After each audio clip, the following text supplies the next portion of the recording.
Discuss చేస్తున్నారు కాబట్టి నేను కూడా పెద్ద సార్ ఇప్పుడు మధుసూదన్ రెడ్డి గారు ఆయన వర్షన్ ఆయన చెప్పారు. సరే అసలు క్లియర్గా ఇప్పుడు ఇది ఓన్లీ టూర్కి వెళ్ళినప్పుడు యాక్సెప్ట్ చేసినటువంటి ఒబే చేసినటువంటి కండిషన్స్ని ఫాలో అవటం గురించి.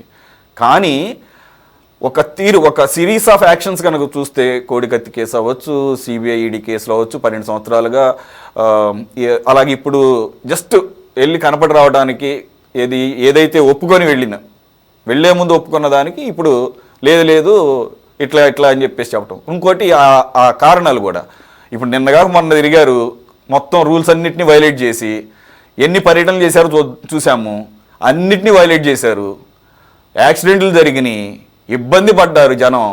మరి అప్పుడు లేనటువంటి యంత్రాంగానికి లేనటువంటి ఇబ్బంది ఇప్పుడు జగన్మోహన్ రెడ్డి గారు ఇప్పుడు చెబుతున్నారు. అది కూడా ఎక్కడో హైదరాబాద్లో ఉన్న సిబిఐ కోర్టుకి యంత్రాంగానికి బోళ్ళంత ఖర్చు అవుతుందంట. పర్లేదు, ఆయన థాట్ ప్రాసెస్కి అభినందనలు చెప్పాల్సిందే సార్. సురేష్ గారు, ముందుగా మీకు ప్యానెల్లో ఉన్న మిత్రులకి మన వీక్షకులందరికీ కూడా నమస్కారం అండి. ఇప్పుడు జగన్మోహన్ రెడ్డి గారు బెయిల్ మీద ఫ్రీగా మూవ్ అయ్యే అంశంలో మరి దేశంలోనే సరికొత్త రికార్డు సృష్టించబోతా ఉన్నారు, ఇందులో అనుమానమే లేదు. ఇప్పుడు చాలా మన ప్యానెల్లో ఉన్న మిత్రులందరూ కూడా సుదీర్ఘమైన డిస్కషన్ చేశారు, చాలా చర్చ చేశారు. అసలు నేను ఒకటే అడుగుతున్నా, జగన్మోహన్ రెడ్డి గారు ఆయన ముఖ్యమంత్రిగా పనిచేశాడు, రాజకీయ కుటుంబం నుంచి వచ్చాడు. ఒక ముఖ్యమంత్రిగా పనిచేసిన వ్యక్తి మరి ప్రత్యేకంగా ఆయనకి అంటూ ఒక నైతిక విలువలంటూ ఉండాలి, ప్రజలకి మార్గదర్శకంగా ఉండాలి. అట్లాగే జ్యుడిషియరీ వ్యవస్థ మీద గౌరవం ఉండాలి. అప్పుడే ఆయన ముఖ్యమంత్రిగా పనిచేసిన దానికి కూడా విలువ ఉంటుంది, ఒక రాజకీయ నాయకుడిగా ప్రజల్లో హృదయాల్లో గుర్తింపు ఉంటుంది. 13 సంవత్సరాల పాటు బెయిల్ మీద తిరుగుతూ ఫ్రీగా అనేక డిశ్చార్జ్ పిటిషన్స్ మీరు అన్నట్టుగా వేలాది డిశ్చార్జ్ పిటిషన్స్ వేస్తూ మరి ట్రయల్ కోర్టులకే ఫేస్ చేయడానికి భయపడుతూ టైం పాస్ చేస్తున్నాడు అంటే ఏమని, దీని అర్థం ఏంటి? దీని ఏ రకమైన మెసేజ్ ప్రజలకు ఇస్తారు? అతను నేరస్తుడైనా, నేను నేరం చేయలేదు అంటున్నారు, నిక్కచ్చి మనిషి, పారదర్శకత్వంగా చేశాడు ఆ వ్యాపారాలన్నీ కూడా, క్విడ్ ప్రో క్వో లేదు, మనీ లాండరింగ్ లేదు, ఏమీ చేయలేదు. మరి అన్నప్పుడు మీరు ఎందుకు భయపడి పారిపోవటం ఎందుకు? కోర్టుల ముందు హాజరవడానికి భయపడటం ఎందుకు? ఎల్నాళ్ళు ఇలా సాగదీస్తారు? నా దగ్గర ఒక డాటా ఉందండి, ప్రపంచవ్యాప్తంగా ఇలాంటి కేసులు కనుక చూస్తే ఎక్కడ ఇండియాలో తప్ప ప్రపంచంలో ఏ దేశంలో కూడా ఇట్లా కేసుల్లో ఇరుక్కొని బెయిల్ మీద మరి మ్యాక్సిమం అంటే 7-8 ఏళ్ళు 10 ఏళ్ళు వరకే వాళ్ళు తప్పించుకొని బెయిల్ మీద గడిపి తర్వాత శిక్షలకు గురయ్యారు. వాళ్ళలో ప్రధానంగా రోమన్ పొనాల్సీ, అమెరికాకు చెందిన సినిమా డైరెక్టర్, ర్యాండీ క్వైడ్, అతను కూడా యాక్టర్. ఎక్కడండి? అతను కాలిఫోర్నియా చెందిన ఒక సినిమా యాక్టర్. ఓజే సింప్సన్ ఇతను, అట్లాగే ఇజ్రా మిల్లర్, జేమ్స్ బ్రౌరర్, వీళ్ళందరూ ప్రపంచంలో ఇతర దేశాలలో బెయిల్ మీద ఎక్కువ సుదీర్ఘకాలం గడిపారు. ఆ సుదీర్ఘకాలం కూడా 7 ఏళ్ళు 10 నుంచి 10 లోపే. మన ఇండియాలో మరి లాలూ ప్రసాద్ యాదవ్, ఆయన దాదాపు 17 సంవత్సరాలు బెయిల్ మీద ఉన్నాడు, శిక్ష పడేంత వరకు కూడా. తర్వాత పూలం దేవి 11 ఏళ్ళు బెయిల్ మీద ఉంది.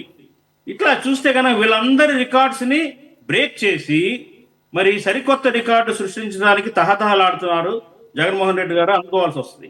నిజంగా ఆయన నిజాయితీ పరుడైతే భయం ఎందుకు? మీరు ఫేస్ చేయండి, ఎన్నిక తీసేయండి, డిశ్చార్జ్ పిటిషన్ డిస్మిస్ చేసుకోండి, వెళ్ళి ట్రయల్ కోర్టులో అడగండి, మీ నిజాయితీ నిరూపించుకోండి. నేను ఎటువంటి ఫ్రాడ్ చేయలేదు, నేను అటువంటి అక్రమ సంపాదన చేయలా, నేను చాలా నిక్కచ్చిగా వ్యాపారం చేశాను నిరూపించుకోండి. ప్రజలు హర్షిస్తారు. మీ మీద ఉన్న మచ్చలు మరకలు, అట్లాగే మీ మీద ఇప్పటిదాకా కూడా ప్రతిపక్షాలు కానీ ప్రజల్లో ఉన్న అప్రదంతా పోతుంది కదా, మీకు మంచిది కదా, ఎందుకు ఆ పని చేయరు? మీ దగ్గర నిజాయితీ ఉంటే ఎందుకు? ఈ కారణాలు ఏంటి? ఎందుకు తప్పించుకుంటారు? ఇది కాబట్టి ఏంటంటే అందరికీ అర్థమవుతుంది ఏంటంటే ఏదైతే ఆయన మీద పెట్టబడిన మరి 31 కేసులు అన్నిట్లో కూడా ఈయన ఎంతో కొంత తప్పు చేశాడు, మోసం చేశాడు, మనీ లాండరింగ్ చేశాడు, లంచగొండితనాన్ని ప్రోత్సహించాడు, ఇవన్నీ కూడా అర్థమవుతున్నాయి క్లియర్ కట్గా. అందుకనే ఆయన ఇంకొక 10 ఏళ్ళు బెయిల్ మీద ఉన్నా ఆశ్చర్యపడద్దు. ఇప్పుడు ఈ లాలూ ప్రసాద్ యాదవ్ ఉదంతం కానివ్వండి, పూలందేవి ఇవన్నీ కూడా దాటి ఆయన మరి రికార్డు స్థాయిలో బెయిల్ మీద తిరిగిన వ్యక్తిగా గిన్నీస్ బుక్ ఇండియాలో చరిత్ర సృష్టించబోతున్నాడు. ఖచ్చితంగా అదే జరగబోతుంది. ఎందుకంటే ఇంకొక విషయం అండి, ఈయన ఇప్పుడు ఇవన్నీ ఈయన వేసిన డిశ్చార్జ్ పిటిషన్స్ అన్నీ కూడా క్లియర్ అయిపోయి ఆయన ట్రయల్ కోర్టుకు వెళ్ళి తుది తీర్పులు వచ్చేంత వరకు మనం ఉన్నాం. మనం బతికుంటామో లేదో కూడా తెలియదు ఖచ్చితంగా. ఎందుకంటే ఆయన శిక్ష పడదు, శిక్షలు ఏం పడవు ఆయనకి, అందులో అనుమానమే లేదు. అప్పుడు ఇప్పటికే 9 మంది జడ్జీలు మారారు ఈ 12-13 ఏళ్ల కాలంలో. ఇంకా రాబోయే రోజుల్లో ఇంకా జడ్జీలు మారుతూ ఉంటారు తప్ప ఈ క్వాష్ జరగవు. సుప్రీంకోర్టు అలా మొత్తుకుంటానే ఉంటుంది, ఇది అలా జరుగుతూనే ఉంటుంది. కాబట్టి మనం ఎంత చర్చించుకున్నా కానీ ఇది నిష్ప్రయోజనం. ఎందుకంటే అవుట్పుట్ ఏమి రాదు, వాళ్ళ దగ్గర నుంచి కన్ఫెషన్ స్టేట్మెంట్స్ ఏమి రావు. నిజమేనండి మేము తప్పు చేశాము లేదా చేయలేదు, చేయకపోతే మీరు ఎదుర్కోండి కోర్టుల్ని, ఎందుకు భయపడి పారిపోవటం. కాబట్టి ఏంటంటే జగన్మోహన్ రెడ్డి గారి విషయంలో ఈ కేసుల విషయంలో మాత్రం మనం ఇంకా ఎక్కువగా ఎక్స్పెక్ట్ చేయలేము సురేష్ గారు. కాకపోతే ఇంకా ఏంటంటే ఇంకొక ముఖ్యమైన అంశం, ప్రధానమైన అంశం ఏంటంటే ఈయన ముఖ్యమంత్రి కాకముందు ప్రతి శుక్రవారం వెళ్ళాడండి. ప్రతి శుక్రవారం ముఖ్యమంత్రి కాకముందు కోర్టుకు హాజరయ్యాడు. సీఎం అయిన తర్వాత మరి అధికార హోదా ఉంది కాబట్టి పనులు బిజీ కాబట్టి వెళ్ళలేదు. ఇప్పుడు ముఖ్యమంత్రి కాదు కదా, ఆయన ఖాళీగా ఉన్నాడు కదా. బెంగళూరు ప్యాలెస్ లో కొంతకాలం, విజయవాడ ప్యాలెస్ లో, తాడేపల్లి ప్యాలెస్ లో కొంతకాలం గడుపుతున్నప్పుడు కోర్టులకు వెళ్ళడానికి ఏముంది ఇబ్బంది? ఇవాళ ఎందుకు ఆయన నేను వస్తే ఖర్చు అయిపోతుంది, మీరు ఈ ర్యాలీలు చేస్తుంటే ఖర్చు కావట్లేదా? మీరు ఈ ర్యాలీలు చేస్తున్నారు, ర్యాలీలు చేస్తున్నప్పుడు ఖర్చు కావట్లేదా? ప్రభుత్వం ఖర్చు పెట్టాల్సి వస్తుంది, సెక్యూరిటీకి డబ్బులు వృధా అన్నప్పుడు మీ డబ్బులతోనే ఖర్చు పెట్టుకుని వెళ్ళండి. మీ నిజాయితీని పెట్టుకోండి. నా గవర్నమెంట్ డబ్బు అక్కర్లా, నా రక్షణ అక్కర్లా, నా ప్రైవేట్ సైన్యం నాకు చాలని మీ డబ్బులతోనే వెళ్ళండి కోర్టుకి. అప్పుడు హర్షిస్తారు కదా అందరూ కూడా, శభాష్ అంటారు. మీరు ప్రభుత్వం మీద నెపం ఎందుకు వేస్తారు? గవర్నమెంట్ డబ్బు ఖర్చు అయిపోతుంది, ప్రజాధనం అని. మామూలు సెక్యూరిటీ ఎటు ఉంటారు? ఇప్పుడు మీరు పాదయాత్రలో, ర్యాలీలో, పరామర్శలో, జైల్లో ఉన్న వాళ్ళని పరామర్శించలో వెళ్తున్నారు కదా, అట్లాగే వెళ్ళండి. పోనీ ఇంకా భయం ఉంటే, ఏదన్నా ప్రాబ్లం అవుతుంది అనుకుంటే కనుక మీ సెక్యూరిటీ పెంచుకోండి, మీ డబ్బుతోనే వెళ్ళండి. 1 గంట 2 గంటలో కోర్టుకు వెళ్ళడానికి ఏ ఇబ్బంది అండి మీకు? కాబట్టి ఏంటంటే వాంటెడ్లీ చేస్తున్నారు అనేది క్లియర్ కట్గా అర్థమవుతుంది. అట్లాగే ఫోన్ విషయం ఇందాక మాట్లాడుతూ ఉన్నారు. ఫోన్ వాడరు అంటారు ఆయన, అతీతుడు, ఫోన్లు వాడడు. ఎవరి అసిస్టెంట్ల ఫోన్ల మీదే ఆయన ముఖ్యమంత్రిగా గడిపారు, ప్రధాన ప్రతిపక్ష నాయకుడిగా గడిపారు అంతకుముందు 5 ఏళ్ళు. ఇప్పుడు కూడా గడుపుతున్నారు. ఆయన ఫోన్ అనేది ముట్టుకోరు, రైట్, నిజమే, ఒప్పుకుందాం కాసేపు. మరి కోర్టుకి ఇచ్చారు కదా మీరు. కోర్టు అంటే ఏంటి? ఒక జ్యుడిషియరీ వ్యవస్థ, న్యాయస్థానం, గౌరవించాలి కదా. కోర్టు అడిగింది ఒక నెంబర్ ఇవ్వండి, మీతో మాట్లాడాలంటే మాకు నెంబర్ ఇవ్వమని, మీరు ఇచ్చారు. మీరు ఇచ్చినప్పుడు ఆ నెంబర్కి మీరు అందుబాటులో ఉండాలి కదా. అప్పుడే కదా మీరు కోర్టును గౌరవించినట్టు, జ్యుడిషియరీ వ్యవస్థను మీరు రెస్పెక్ట్ ఇచ్చినట్టు. అప్పుడే కదా. మీరు నెంబర్ ఇచ్చి ఆ నెంబర్లు ఫోన్ చేస్తే అవుట్ ఆఫ్ కవరేజ్ ఏరియా వస్తుంది అంటే దొంగ నెంబర్లు ఇచ్చినట్టే కదా. మీరు కోర్టులను అపహాస్యం, అవమానించినట్టే కదా. జ్యుడిషియరీ వ్యవస్థనే మీరు అవమానించారు కదా. కాదంటారా? చెప్పండి. మీరు ఏదో ఒక మీ పిఏకో, మీ మంత్రులుగా పనిచేసిన మీ నాయకులకు నెంబర్ ఇచ్చినట్టు కోర్టులకు ఇస్తారా? సమర్థించుకుంటారా? ఇచ్చి మీరు ఎలా సమర్థించుకుంటారండి?